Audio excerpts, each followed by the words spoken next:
I'm Larry Magid, and this is Are We Doing Tech Right? A podcast from Connect Safely, where we speak with experts from tech, education, government, and academia about tech policies, platforms, and habits that affect our daily lives. And if you like what you hear, please subscribe and visit us at ConnectSafely.org. I'm very pleased to be speaking with Rachel Korn, who leads sales, marketing, and business development at GoPowerEV, a provider of multifamily EV charging. Rachel brings years of experience in scaling startups from the ground up. Prior to GoEV, Rachel led an auto tech company as a CEO where she was responsible for developing the product, growing the team, and supercharging sales. She brings years of technology experience from previous startups, as well as strategy experience from Bannon Company. She has an MBA from Harvard Business School. And Rachel, what excited me about meeting with you is that your company is making EVs, I wouldn't say affordable, that's the job of companies that sell EVs, but making it accessible to people who live in multifamily housing.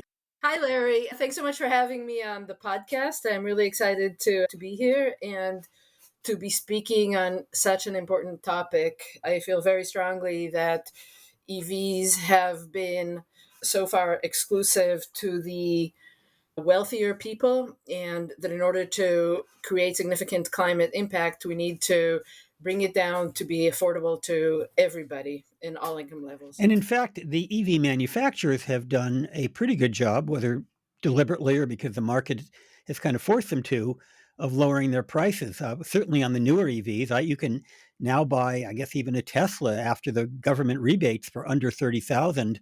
And I'm sure there are even less expensive cars from GM and other companies, brand new. And then, of course, there's a used market, and used EV prices have come way down. So despite their reputation of being the luxury cars for the wealthy, they're actually mainstream pricing right now on a lot of very good EVs. Prices of new EVs have come down significantly, are now comparable with entry-level cars, especially for people in affordable communities. And in California, there are significant incentives to buy new EVs on the order of $7,500 for each new EV. In used EVs, the market has become even better. The Teslas and the original cars that entered into the market are now going into the used market and are coming in at significant discounts.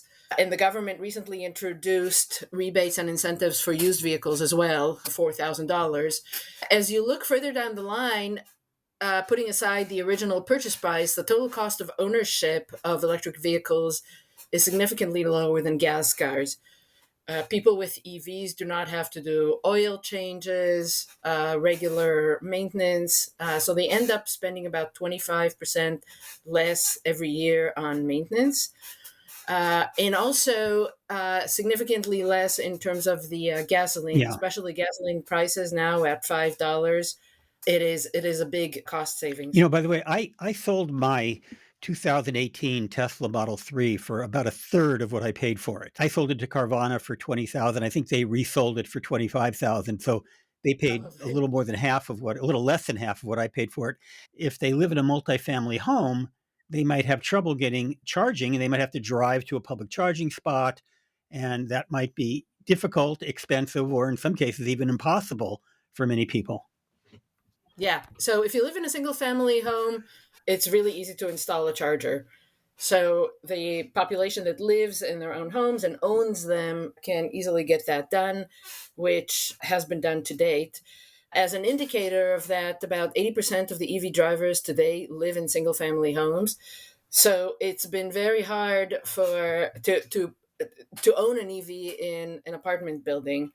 40% of the population lives in apartment buildings and really has no credible, good, convenient, affordable access to EV charging, and therefore do not buy EVs. Mm-hmm. And it's a real barrier to growth in the EV market in the US. Yeah, and by the way, one of the things I still have an EV, I have a newer EV now.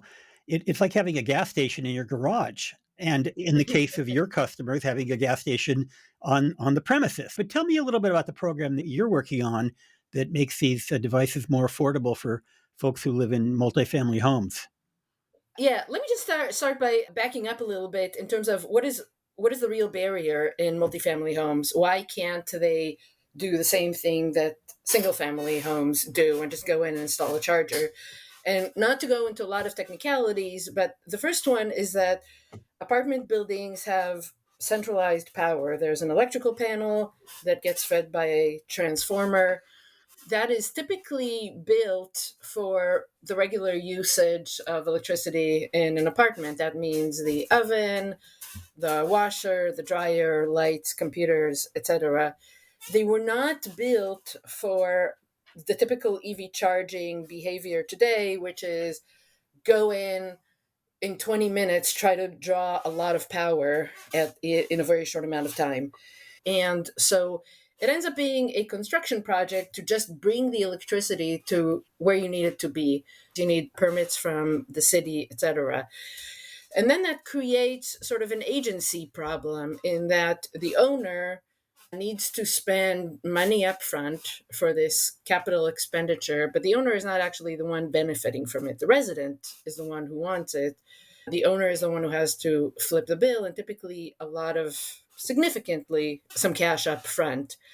So there are benefits, including to the owners, including increasing occupancy, attracting residents, but they're not immediate one time to cover for the capital expenditures.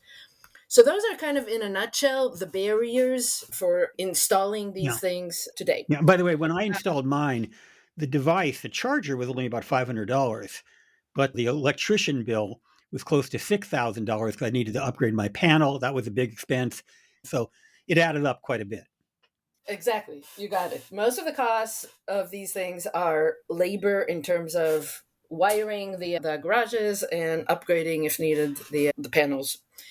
So the solution, I'll tell you about our solution, where the model is not to be charging as fast as possible, but actually the opposite, as slow as you can while getting what you need.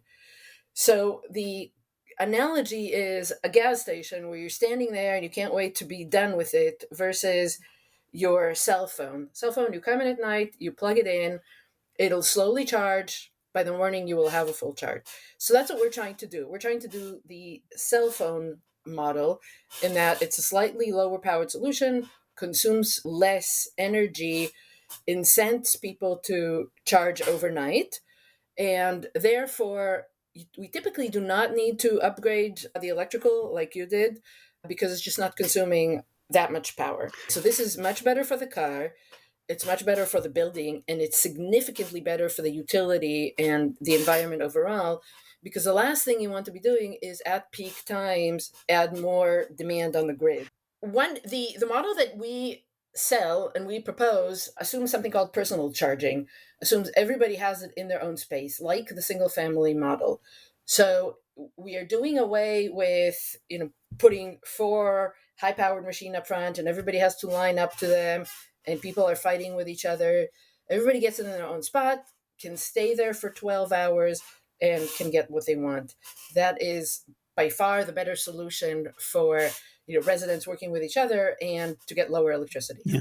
And let's talk about, there's a lot of focus on EVs, and I know that's what your company does, but there's also other alternatives. For example, here in the Yeah. Silicon Valley, we literally just last week, we now have an electric train that goes from San Jose to San Francisco. So I can commute, I can drive my EV less than a mile to the train station or I could bike or walk and go to San Francisco and not even have to get into my EV. And I'm wondering what your thoughts are about the integration of EVs with public transportation, scooters, bikes, e-bikes, and other means of transportation. So the smaller means of transportations, the scooter and the e-bikes, have to be charged on an L1. You cannot do it on an L2. Right. It's very dangerous. So having the L1 having is a great solution because you can simultaneously do that. So we have many customers who have a regular gas car or an EV and then have a scooter or bike for other family members. This is a great Oh, solution. so they can use your technology to charge the bikes and the scooters as well. Yeah, Right. yeah, yeah. It's the problems that apartment buildings have been running into is people running their own cables from the apartment. I don't know if you've seen No, I haven't seen movies it. of this. oh, this is terrible. So they will run a cord from their apartment to the parking or the common area, and they will charge their bike and their scooter there. All sorts of hazards involved in this. Yeah. And of course, you EV battery, theoretically could bring the bike into the apartment, but EVs, I mean, electric bikes are heavy. The batteries, they're they're very not that heavy. easy to carry. Yeah, Yeah. yeah. Okay. So the other issue I guess I'm interested in also is grocery stores, supermarket, shopping areas. What's your thought about charging in those kinds of public spaces? Public spaces people don't spend a lot of time in. So in that case, something fast actually makes a lot of sense. You're not gonna stay for very long, so it has to be fast charging. There's a lot of people, so you have to be in and out of there really quickly. So that's actually where L2, L3, fast charging makes a lot of sense. Yeah. So, I think the market has to realize that there's different use cases for different segments. If you're in a rush, you're not going to be standing there for a long time. You got to go with something that's fast and high powered. At home, it has to be the complete opposite. And that's where sort of the thinking, the advanced thinking is with regulators and with companies like Mhm. ours. And then the other issue that comes up a lot, and I know I'm not sure this is an area you know a lot about, but I'll ask you anyway, is the impact on the grid. The concern that great, we've got all these EVs, but is the electrical grid going to be able to handle increased demand, not only for EVs, but a lot of people are converting from gas heaters to electric heaters and air conditioning.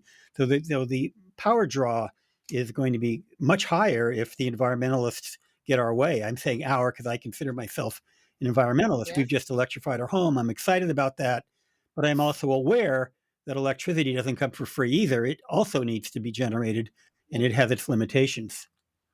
Yeah, that is a huge issue. And if you look at any of the forecasts in terms of demand, it's a hockey stick that no utility has the capacity to address right now. And this is just electricity demands from homes. You compound that with AI and data centers, and it's a real humongous problem that we're not addressing. So the only I can't solve, our global electricity demand problems, but this helps because it pushes the demand overnight. So that alleviates the need in peak hours, at least when you're competing with a lot of things, which certainly helps on the demand for the grid. Electricity is a lot cheaper overnight. The other thing that we are developing, is back to grid technology and capabilities, so that if you're charging your car at a very low rate overnight, you can actually use that to power your home later on. Mhm. There are some EVs that can do that today, not very many, but that's certainly a technology Yeah. that's coming and will be here soon. Yeah, the Ford F-150 Lightning can do that, but Yeah, the problem is that not all utility companies are equipped to actually integrate that into your home, but it can be used for yeah. certain things. I guess the rest of us can't do what Microsoft did and buy or recommission 3 Mile Island to have our own nuclear power plant to take care of our home needs, right? That's not an option.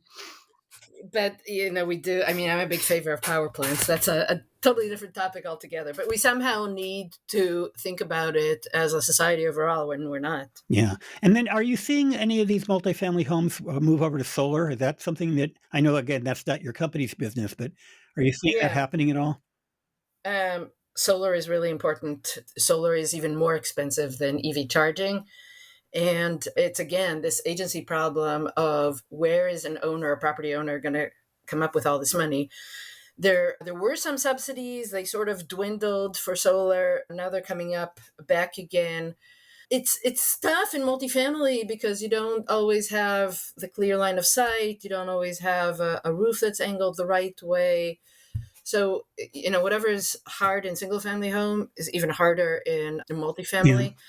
I do feel that the government really needs to step in because that combination of solar and EV charging and battery is one of the ways we can alleviate this shortage. Well, and it's a broader issue too, because there happens to be an election for city council going on in the town I live in, and one of the big issues in my town is electrification. The city has really committed to try to get residents, weaning from their gas heaters and other gas appliances and going all electric, which a homeowner certainly has the option of doing if he or she or they can afford it.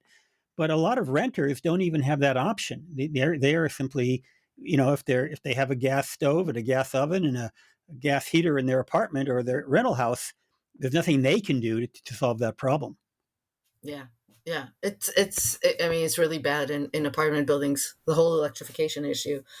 It has to be, it's an agency problem where, again, the owner doesn't quite have the incentives and the resident does. And in this case, pure economic theory says that that's a place where the government needs to step in. Great. Well, Rachel, I really appreciate your getting us up to speed. How can people find out more about your company and its products? You would want to go to GoPowerEV.com. You'll have an overview of our solutions there, how we can help you with installations, rebates, and some good case studies of customers that have installed our solution and how it's working for them. So if you're a property owner, or for that matter, a tenant in a Mhm. multifamily home, you might want to reach out to the property owner and let them know that there are solutions out there. And hopefully over time, we can see the democratization of EV charging, just as we're beginning to see the democratization of EV purchasing power. Rachel Korn, thank you so much for joining us. Thank you, Larry. Pleasure. Are We Doing Tech Right is produced by Christopher Lee. Maureen Cochan is the executive producer. Theme music by Will Maggott. I'm Larry Maggott.